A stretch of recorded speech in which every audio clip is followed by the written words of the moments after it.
My family hijacked my vacation plans for my golden sister and her kids. But this time, I had my own secret escape plan. Reddit, I need some perspective on this. I need advice with my family predicament, which has been accumulating for decades, but it's a long one. Despite growing up in a seemingly typical suburban Massachusetts family, I, 35 degrees Fahrenheit, have always struggled with this particular dynamic. The golden child has always been my older sister, Kate, 42F. Our home has been a monument to Kate's life since I can remember, with every wall adorned with her accomplishments and every discussion focused on her life. My parents were too busy getting ready for Kate's college interviews to buy a cake for my 10th birthday, which I can still clearly recall. They even attempted to pass off Kate's leftover graduation cake, which still had her name on it, as my birthday cake. As I grew up, Kate's accomplishments eclipsed every significant event in my life. Kate had recently been selected to the debate team, so my parents were hardly aware that I had made the honor roll in middle school. Kate had to tour a college campus, so they were unable to attend the ceremony when I won a local painting competition in high school. Knowing that expressing my accomplishments would only elicit a brief, "That's nice, dear," before the topic of Kate was brought up again, I learned to celebrate them in private, in my room. Even our possessions revealed the priorities of our family. The newest technology, stylish clothing, and everything Kate needed for her many extracurricular activities were always in her room. In contrast, my room was filled with hand-me-downs. When I expressed interest in taking music lessons, I had to make do with Kate's abandoned violin, her old clothes, and her old school supplies. I had trouble playing the violin since it was too large for me. We already spent so much on Kate's piano lessons this year. My mother responded in response to my request for a suitably sized one. All the way through high school, the trend persisted. I was forced to use borrowed library books to study while Kate received private instruction for her SATs. My parents took out a loan for her to buy a car for college. They advised me to take the bus when I needed assistance getting about. Kate's needs and desires were at the center of every financial choice, family discussion, and holiday preparation. It was really difficult in college. With the full backing of our parents, Kate had earned her degree from a renowned university. They could only agree to pay half of the tuition at a public school when it was my turn. They clarified, "We're still paying off Kate's student loans. You'll need to figure out the rest on your own." In order to make ends meet, I worked 2 part-time jobs while I was a student, frequently dozing off over my textbooks. Kate, in the meantime, was beginning her career at a position our parents had helped her land through their contacts. 7 years ago, Kate got married, and everything changed, or rather, grew worse. For a whole year, our family's whole attention was on the wedding. For her ideal wedding, which included a designer gown, an opulent location, and a guest list of more than 300, my parents took out another loan. Despite their concerns about the payments, I recall hearing them in the kitchen one evening and their insistence that nothing was too good for Kate's special day. Was there ever any question that she was her maid of honor? I was supposed to coordinate bridal showers, plan a lavish bachelorette party, and manage any minor emergencies that arose. My mother told me, "Don't be selfish, Elizabeth. This is your sister's special time," when I expressed how stressed I was with juggling these obligations while working a full-time job. The twins followed. Our parents were ecstatic when Kate revealed she was expecting twins. Even though they were still repaying the wedding loan, they contributed to the down payment on a home close to them. I witnessed them spend their retirement money, which they claimed they couldn't access when I needed assistance with college, on the day they signed those documents. However, they claimed that this was different. "This is for our grandchildren." Who was the default babysitter, you ask?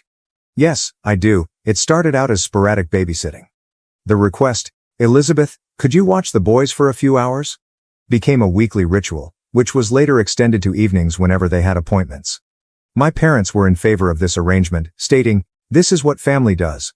Kate and her husband Jack, 43 million, assumed that I would always be there to assist them whenever I attempted to object. Even while I adore them, the twins, who are now active 7-year-olds, are draining. The routine is the same every weekend. Kate unexpectedly drops them off at my place, usually with a pretext that she needs me time, or has essential errands to run. The lads run amok, transforming my tiny apartment into a catastrophe. Kate starts crying about how overwhelmed she is when I try to set limits or ask for advance warning, and my parents criticize me for not being supportive. I put in a lot of overtime to establish myself in the marketing industry. I recently received a promotion offer that would involve greater hours and more travel. My mother remarked, "But what about the twins? Your sister needs you here." Kate added, "You can't take that job, Elizabeth. Who will help me with the boys?" when I brought up this topic during a family dinner in the hopes of receiving some congratulations. It seems as though my time, profession, and life are completely irrelevant. My father adds, family should come first, Elizabeth. My mother always responds, your sister has 2 children to look after. You don't know what tired really means. When I tried to explain how overwhelming it all is, Kate accused me of being envious of her life and her kids. She replied, you're just bitter because you're still single, as though my marital status were the only factor that determines my value as a person. After a particularly demanding weekend with the twins, I made the decision to finally treat myself to a beach vacation last month. They had successfully damaged my laptop and left permanent markings on my couch. I knew I needed a vacation. I discovered a small, unpretentious resort in Florida that was ideal for a tranquil retreat. My mother's eyes glowed when I brought it up during our weekly family supper. Oh, that's perfect. We should all go together. The twins would love the beach. Before I could protest, Kate had already begun organizing events. She stated, you can take the boys swimming while Jack and I have some alone time, as though my trip would naturally turn into a time for them to be looked after.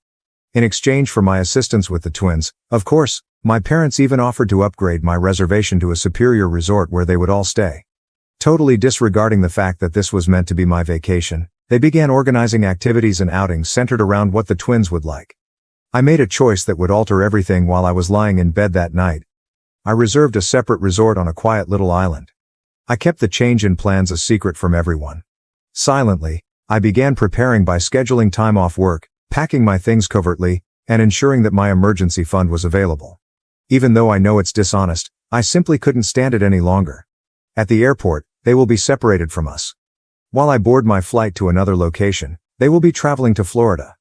I've disabled location sharing and am ready for the inevitable criticism. Yes, I am aware that there will be drama. Yes, I am aware that they will be upset. But I want to prioritize myself for the first time in my life. I've been the dependable sister, the ideal daughter, and the always available aunt for 35 years. To meet my family's expectations, I've given up my social life, my weekends, and my own needs. I was constantly babysitting, so I missed out on dating prospects. I have declined advancements that might conflict with the needs of my family. To be there for them whenever they need me, I've put my personal life on hold. Right now, I'm fleeing a lifetime of being taken advantage of, not just a holiday. I intend to utilize this as a turning point to set clear limits with my family and perhaps even take a complete vacation from them. I'm sick of always making sacrifices, being the family's pillar of support, and being the dependable fallback option.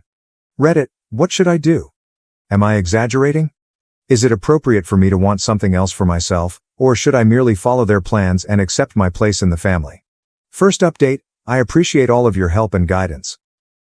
Since my last post, a lot has transpired, and I want to explain how it all turned out. Although everything went according to plan, the day at the airport was more emotionally fraught than I had anticipated.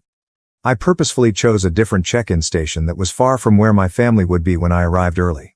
I watched everyone come through the glass walls of the terminal, Jack checking their booking details, my parents looking excited, Kate handling the twins, and Kate hauling baggage. I silently went through security for my own flight as soon as they started to head to their check-in counter. As soon as they realized I wasn't at their gate, my phone began to buzz. The bewildered text first appeared. Where are you? Gate B12 is where we are. Then the anxious ones.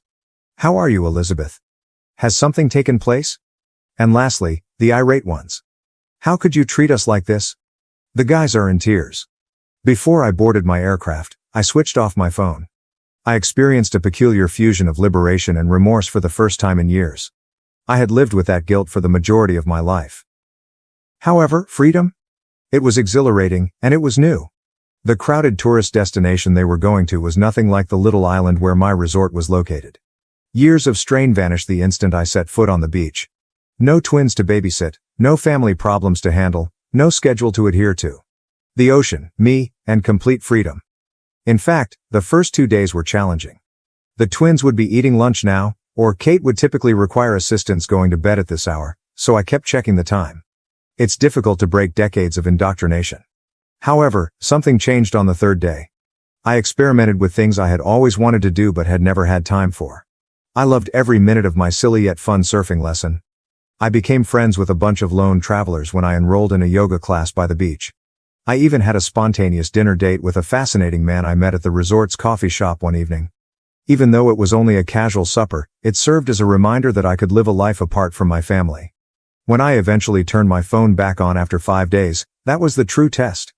There were dozens of voicemails, more than 300 text messages, and 147 missed calls. Even my mother had called my place of employment to report a family emergency. Fortunately, I had previously told my supervisor that I would be taking a holiday. Some of the voicemails were played for me. My mother's tone changed from one of concern to one of rage to one of manipulation. "Elizabeth, how could you leave your family in such a way? The twins are inconsolable. Did we raise you this way?" Even worse were Kate's messages. "You've ruined everything. The lads are persistent in their request for Aunt Lizzie. I can't handle meetings by myself, so Jack had to shorten them." However, one message struck a different chord. My father sent it, and he seemed unsure for once. "Elizabeth, please let us know you're safe even though I don't understand what's happening."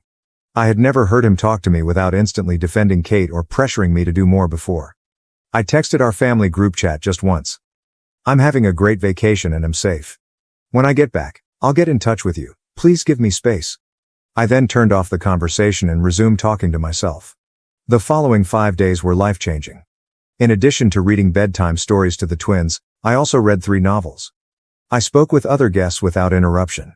Every evening, instead of rushing home to assist with baths and sleep, I watched the sunset. In order to digest years' worth of suppressed emotions, I even began journaling. I ate dinner at a little beachside eatery last night. When the elder waitress saw that I was alone, she inquired as to whether I was content with my seclusion. She said something that stuck with me after I gave her a brief explanation of my circumstances. "Family is vital, honey, but not at the expense of your own well-being. Putting yourself first is sometimes the boldest thing you can do." I didn't head straight to my flat when I got home. In order to give myself time to get ready for the inevitable confrontation, I had reserved a hotel room for 2 nights. During this period, I updated my work emergency contacts, changed the locks on my doors, and, above all, put my boundaries in writing. I accidentally liked a coworker's post on social media, which is how my family found out I was back. My mother and Kate arrived at my apartment building in a matter of hours, constantly buzzing my intercom. Across the street, I watched them from the window of my hotel room, feeling oddly cut off from their spectacular performance. I'm going to confront them tomorrow, at a neutral coffee shop, not my residence. I know it won't be simple, but I've prepared what I want to say. When I consider it, my hands tremble. But I'm choosing myself for the first time in my life. And I know I'm doing the right thing in spite of the worry, the guilt, and the drama that will undoubtedly ensue. I'll provide another update following my talk with my family. I'm grateful because Reddit gave me the confidence to take this first step toward independence. Second update. As scheduled, my family and I gathered at the coffee shop, and it was even more heated than I had anticipated. This is what took place. The encounter at the coffee shop began politely enough. I got there early and sat at a corner table, where I could see the front door and the emergency exit, a habit I'd formed from years of expecting family drama. I could hardly grasp my coffee cup because my hands were shaking so much. My parents, Kate, and, surprisingly, Jack all showed up together. I am glad there are no twins. I raised my hand and said what I had practiced before they began their planned speeches. I'm establishing boundaries, and they can't be negotiated. The 2 hours that followed were a masterclass in manipulating emotions. Kate started crying as she described how my absence had traumatized the twins. My mom attempted to instill guilt, following all that we have done for you. Unexpectedly, Jack tried to mediate by offering a compromise in which I would only see the kids every other weekend. For the most part, my dad sat quietly and uneasy. Kate's statement, "You're being selfish. Family means sacrifice," was the pivotal moment. Something broke inside of me. Clearly but calmly, I responded, "Yes, family means sacrifice, but it's supposed to go both ways. When was the last time any of you sacrificed anything for me?" The ensuing hush was deafening. I revealed everything for the first time: the years of being Kate's second best friend, the unfair financial treatment, and the ongoing belief that my life and time were not as valuable as theirs. I then showed them my calendar for the previous year, with every weekend designated for babysitting and every holiday tailored to their requirements. Attempting to interrupt, my mother said, "But that's what aunts do." I responded by saying something I had never before dared to say. "No, that's what paid babysitters do. And Kate, if you need this much help, maybe it's time to consider hiring one." From there, the discussion took a different turn. My mother followed Kate as she rushed out. Remarkably sorry, Jack remained and acknowledged that they had exploited my availability. After remaining silent for a while, my father said, "We never meant to make you feel this way." It was something, but it wasn't an apology. I carried out my strategy when they departed. I relocated to a different area of the city and got a new apartment. Although it's smaller than my previous residence, it's in a safe building with a doorman who has been informed of my predicament. Only my workplace and a select group of close pals now have my updated phone number. Rebuilding my life from scratch was the most difficult aspect, not the relocation or the planning. I had no true hobbies and few close acquaintances because I had spent years being there for my family. I began modestly. I enrolled in pottery lessons, joined a local reading club, and accepted dinner invitations from coworkers that I had previously consistently declined. It was a weird first weekend of real freedom. I did things that were previously unthinkable, including staying up late, going to a farmer's market, and spending hours perusing a bookshop. Kate didn't text me urgently. Mom doesn't make guilt-tripping calls. No requests for last-minute babysitting.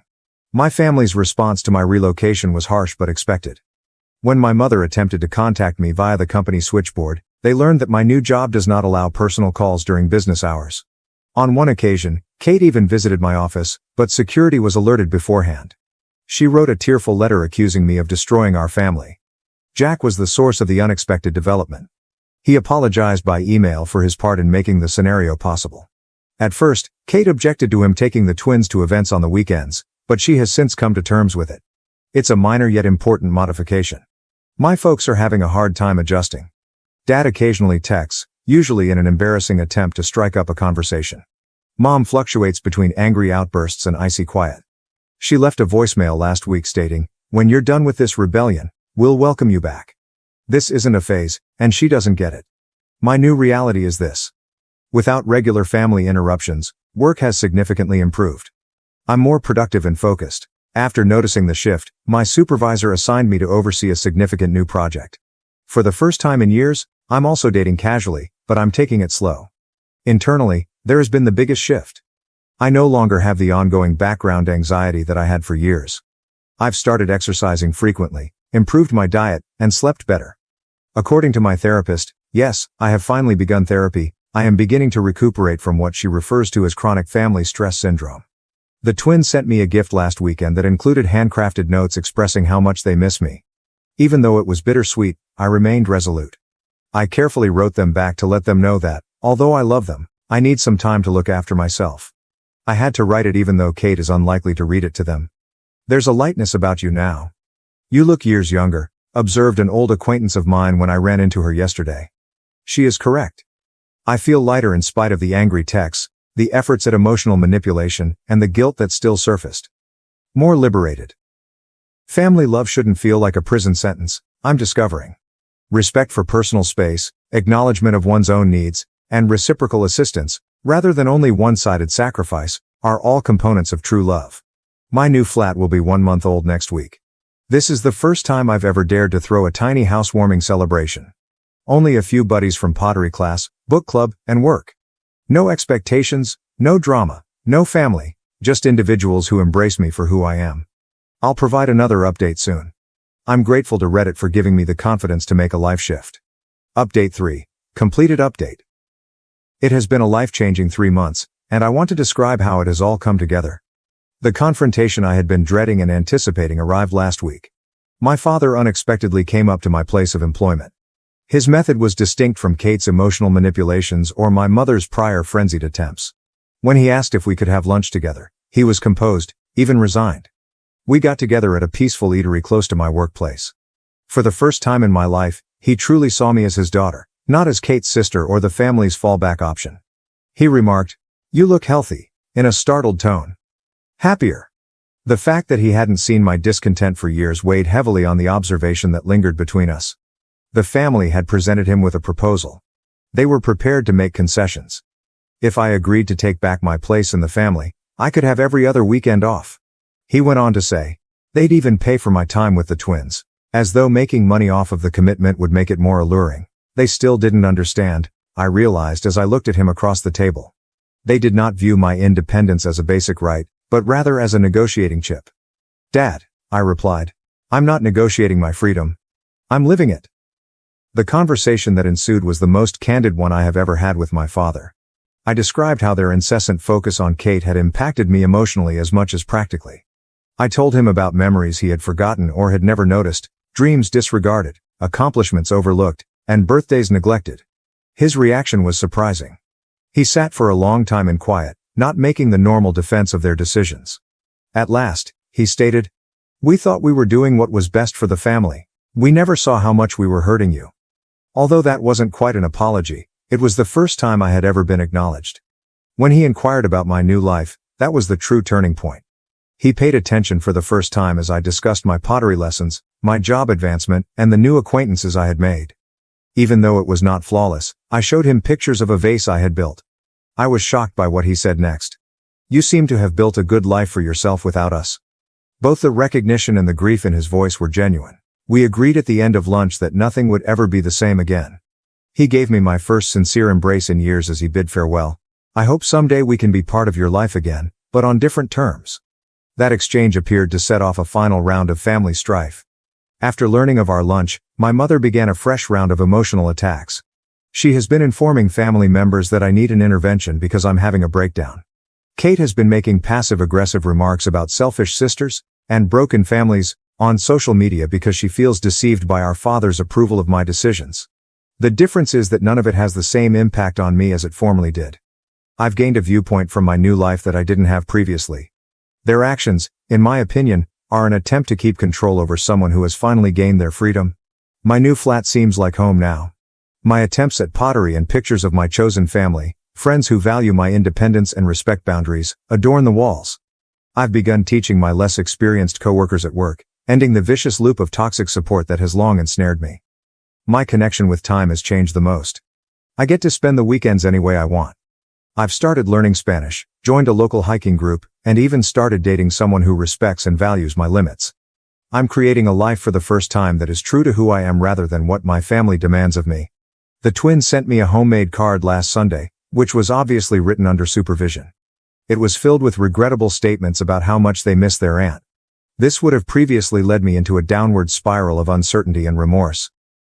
Rather, I responded with a tender yet strong letter, stating that although I may not be as involved in their everyday life, my love for them hasn't changed, and that sometimes grown-ups need to look for themselves.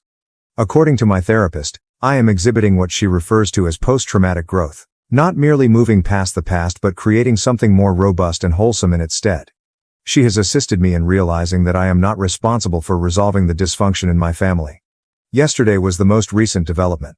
Jack, Kate's husband, contacted me to let me know that my stance has caused changes in their home, not to place blame on me. They've finally recruited part-time help to help with the twins, and he's become a more involved parent. Jack believes it's better for everyone, but Kate is having trouble adjusting. I'm sitting in my home office getting ready for a business trip next week as I write this last update, something I could never have done in my previous life. A frame quotation that speaks to my path is on the wall behind my desk. Sometimes the bravest thing you can do is set yourself free. I want to express my gratitude to everyone who supported me and followed my tale. You gave me the confidence to make my own decisions. If you're wondering if people in comparable circumstances are selfish for desiring their own lives, know that you're not. Being free is not selfish.